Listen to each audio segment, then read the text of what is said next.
تو جناب کئی دنوں کے بعد ایک نئی خبروں کا جو ہے وہ سلسلہ شروع ہو گیا ہے، اور یہ جو خبریں ہیں کافی چٹپٹی بھی ہیں۔ پاکستان تحریک انصاف جو کہ گرینڈ الائنس اپوزیشن بنا رہی تھی، جن میں ایک اہم اکا جو تھا وہ مولانا فضل الرحمان کا نام جو ہے وہ انہوں نے رکھا ہوا تھا، لیکن آج بھی اس ڈرامے کا یا اس سسٹم کا یا وہ جو بڑا اپوزیشن الائنس بن رہا تھا اس کا بھی ڈراپ سین بن گیا ہے۔ اور ڈراپ سین اس طرح ہوا ہے کہ مولانا فضل الرحمان اس وقت قطر سے سعودی عرب پہنچ گئے ہیں، وہاں پر وہ گئے ہیں، اور وہاں پر بھی کچھ بڑے مسائل ان کو درپیش ہیں، اور وہ طالبان کے حوالے سے ہیں، اور وہاں گئے، اور اس کے بعد اب وہ سعودی عرب چلے گئے ہیں، لیکن وہاں پر یہ ہے کہ وہاں پر کچھ اپنے وہ کام کریں گے، ہو سکتا ہے کہ وہ عمرہ بھی کریں، اور اس کے بعد واپس پاکستان آئیں گے۔ لیکن جب وہ اس وقت وہاں پر ہیں، یہاں پر پاکستان تحریک انصاف سمیت شاہد حقان عباسی اور اس کے ساتھ ساتھ دیگر جو اپوزیشن پارٹیاں ہیں وہ مل رہی ہیں، اور مل کے وہ یہ کر رہی ہیں کہ ایک پراپر ایک اپوزیشن الائنس بنا رہی ہے کہ جو حکومت کو ٹف ٹائم دے سکے۔ حکومت اس سے خوفزدہ بھی ہے، اور ساتھ میں وہ سمجھ رہے ہیں کہ اگر وہ ہمارے خلاف گئے یا سڑکوں پہ آئے تو پھر ہمارے لیے مسائل ہو سکتے ہیں، کیونکہ مولانا فضل الرحمان جو ہے وہ ان کے پاس اسٹریٹ پاور کافی زیادہ ہے، اور کافی اسٹریٹ فارورڈ ہیں، وہ اپنے قائد کی بات کو مانتے ہیں۔ پاکستان تحریک انصاف کی طرح نہیں ہے کہ ان کے قائدین کچھ اور کر رہے ہوں اور ان کے جو کارکنان ہیں وہ کچھ اور کر رہے ہوں، نہیں، اس میں یہ ہے کہ دونوں جو ہیں وہ ایک ہی جگہ پر ہوں گے، اور جو قائد کہے گا وہی ہوگا۔ لیکن اس طرح کے اب جو سچویشن بنی ہے وہ یہ ہے کہ جو اس کا کمران مرتضیٰ ہیں، جو کہ سینیٹر ہیں، جو ایف اے کے جو وکیل بھی ہیں، انہوں نے اسٹیٹمنٹ دیا ہے، اور ان کے ساتھ جب میری ملاقات ہوئی تو ان کا بھی یہی کہنا تھا کہ ہم پاکستان تحریک انصاف کے ساتھ تو راستے پر ہیں، کیونکہ ہم دونوں اپوزیشن پارٹیاں ہیں، لیکن یہ جو گرینڈ الائنس اپوزیشن جو یہ بنا رہی ہے اس میں ہم ان کا ساتھ نہیں دے سکیں گے۔ حالانکہ انہوں نے یہ بھی کہا کہ ظاہر ہے کہ ہم حکومت کے خلاف اس وقت ہیں، لیکن یہ جو مکمل ٹف ٹائم دینے کے لیے جو کر رہے ہیں ہم اس میں استعمال نہیں ہوں گے۔ میں نے پھر یہ سوال کیا کہ مرزا صاحب یہ بتائیں کہ پی ڈی ایم میں آپ نے صدارت لی تھی، جی ایف اے نے، کیا اگر وہ آتے ہیں اور آپ سے کہتے ہیں کہ ہم آپ کو صدارت دینے والے ہیں یا اس اتحاد میں آپ کو بڑا عہدہ دے رہے ہیں تو پھر کیا کریں گے؟ انہوں نے کہا کہ ابھی اس طرح کوئی فیصلہ ہم نہیں کیا ابھی تک۔ ہمارے دو جو میٹنگز ہیں وہ پاکستان تحریک انصاف اور دیگر اپوزیشن پارٹیوں کے ساتھ ہو چکی ہیں، لیکن ہم نے ان کو یہ نہیں کہا کہ ہم آپ کے ساتھ ہوں گے، اور ان کا یہ بھی کہنا تھا کہ اپریل میں ہمارے کچھ اجلاس ہونے ہیں ہمارے پارٹی کے اندر، اور پارٹی کے اپنے مجلس شورا کو ہم بلائیں گے، اور پھر جو ہے وہ آگے کا لائحہ عمل جو ہے ہم طے کریں گے۔ لیکن اب تک یہ ہے کہ یہ جو پاکستان تحریک انصاف سمیت خان نے جو احکامات جاری کیے ہیں اپنے پارٹی رہنماؤں کو،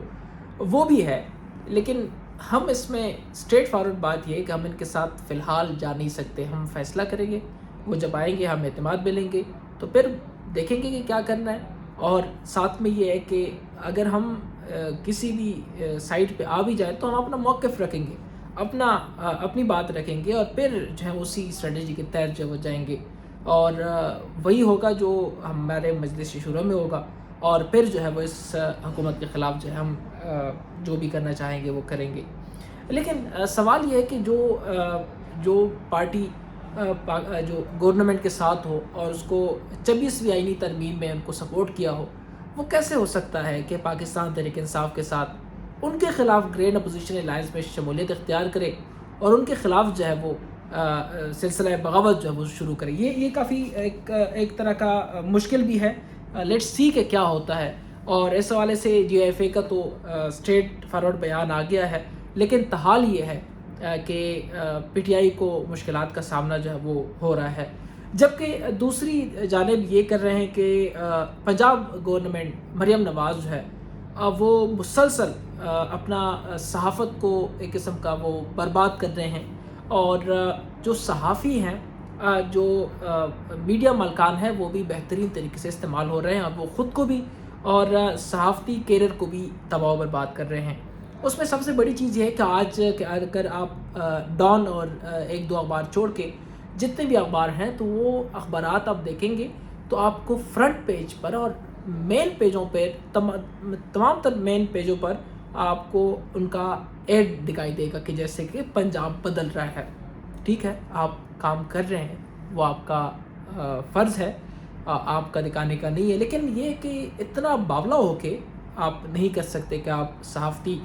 جو نارمز اینڈ ویلیوز ہیں ان کو بھی آپ اڑا کے رکھ دیں۔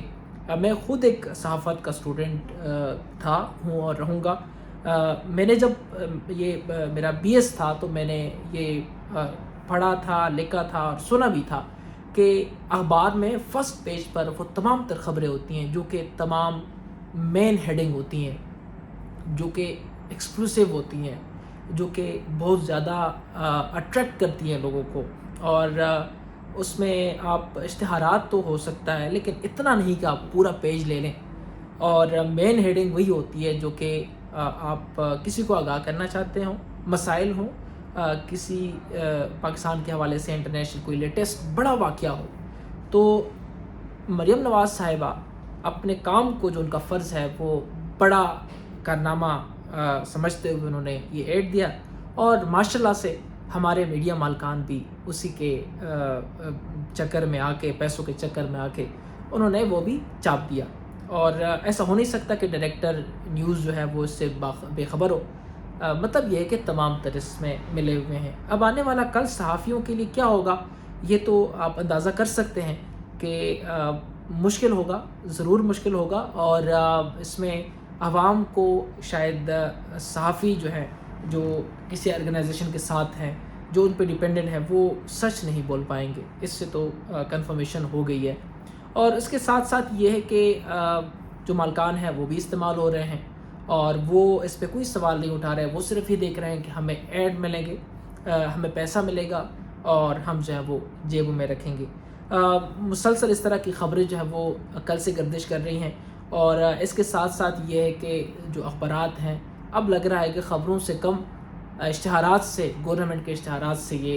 بڑھتی چلی جائیں گی۔ پہلے اخبارات بھی جو کہا جاتا تھا کہ ایک اچھا اخبار جو ہے وہی ہے جو آپ کو باخبر رکھے، لیکن اب وہ بھی لگتا ہے کہ وہ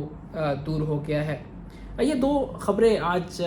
ہمارے پاس تھی، اور ایک تو یہ کہ great opposition alliance Pakistan Tehreek Insaf کو ایک بڑا دھچکا سا لگا ہے، اور وہ یہ ہے کہ مولانا فضل الرحمان نے ایک قسم کا انکار کر دیا ہے کہ میں آپ لوگوں کے ساتھ یہ اس الائنس میں شامل نہیں ہوں گا، اور آنے والے وقت میں ہو سکتا ہے کہ کچھ نہ کچھ راستہ جو ہے وہ نکال لیا جائے، حکومت جو ہے وہ ان کو ٹف ٹائم دی جائے، کیونکہ حکومت ویسے بھی اب خوفزدہ ہے، اسٹاک ایکسچینج کو فیک طریقے سے ہینڈل کر چکی ہے، لیکن تقریباً کتنا ہینڈل کر چکی ہے، کتنا کر پائیں گے یہ لوگ؟ یہ 7 مہینے 6 مہینے، اور اس کے بعد جو ایک اپ آئے گا، اور اچانک سے تمام تر چیزیں جو ہے وہ خراب ہو جائیں گی۔ ڈالر اس وقت 280 پہ ہے، لیکن یہ جب یہ اپنا کنٹرول اپنے ہاتھ سے، یا یہ جو خود کہیں گے کہ بھئی اب ہم سے فیک چیزیں نہیں ہو سکتی، تو یہ 320 330 تک جائے گا، اور پھر جو ایک سونامی آئے گا مہنگائی کی، وہ شاید کوئی کنٹرول نہیں کر پائے گا۔ مزید جو ڈیٹیل آئیں گے آپ کے ساتھ ہم شیئر کریں گے۔ گزشتہ روز بھی شاید اکان عباسی جو کہ پریس کانفرنس کر رہے تھے چکزئی کے گھر میں، ان کے ساتھ بھی ہم نے گفتگو کی، وہ بھی ہمارے یوٹیوب پہ آپ لوگوں نے دیکھی۔ اس طرح کی مزید جو ڈیولپمنٹس آتے رہیں گے وہ آپ کے ساتھ ہم شیئر کرتے رہیں گے۔ تب تک کے لیے مجھے دیجیے گا اجازت۔ اللہ نگہبان، پاکستان زندہ باد۔